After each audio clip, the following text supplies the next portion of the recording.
नरेंद्र मोदी यांनी तिसऱ्यांदा पंतप्रधान पदाची शपथ घेतल्यानंतर सांगलीमध्ये जल्लोष। देशाचे पंतप्रधान म्हणून नरेंद्र मोदी आज तिसऱ्यांदा शपथ घेतल्यानंतर सांगलीत आमदार सुधीर गाडगीळ यांच्या कार्यालयासमोर भाजपतर्फे जल्लोष करण्यात आला। लोकसभा निवडणुकीत भाजपा प्रणित एनडीएला 293 जागा मिळाल्यात। बहुमत राष्ट्रीय लोकशाही आघाडीकडे आहे। एनडीएचे आणि भाजपाचे संसदीय नेते म्हणून नरेंद्र मोदी यांची एकमुखाने निवड झाली।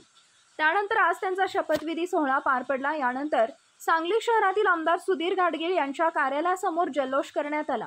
यावेळी आमदार सुधीर गाडगीळ, माजी आमदार दिनकर पाटील, शेखर इनामदार, नितीन शिंदे, स्वाती शिंदे, अप्सरा वायदंडे, अश्विनी तळेकर भिसे, गीतांजली ढोपे पाटील, मुन्ना कुरणे, भारती दिगडे, अविनाश पाटील, धीरज सूर्यवंशी, विनायक सिंहासने, केदार खार्डीलकर, सुजित काटे, दरिबा बंडगर आदी भाजपचे कार्यकर्ते उपस्थित होते।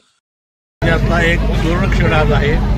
आज आपले सर्वांचे लाडके पंतप्रधान नरेंद्रजी मोदी यांनी तिसऱ्यांदा पंतप्रधानाची शपथ घेतलेली आहे आणि आज 71 मंत्री त्यांच्यावर शपथ घेणार आहेत आणि खरोखर आमच्या भाग्याचा दिवस आहे की आम्हाला हा दिवस बघायला मिळाला आणि आज सर्व जनता खरोखर आज खुश आहे। सर्व देशभर हा उत्साहाचे वातावरण आहे।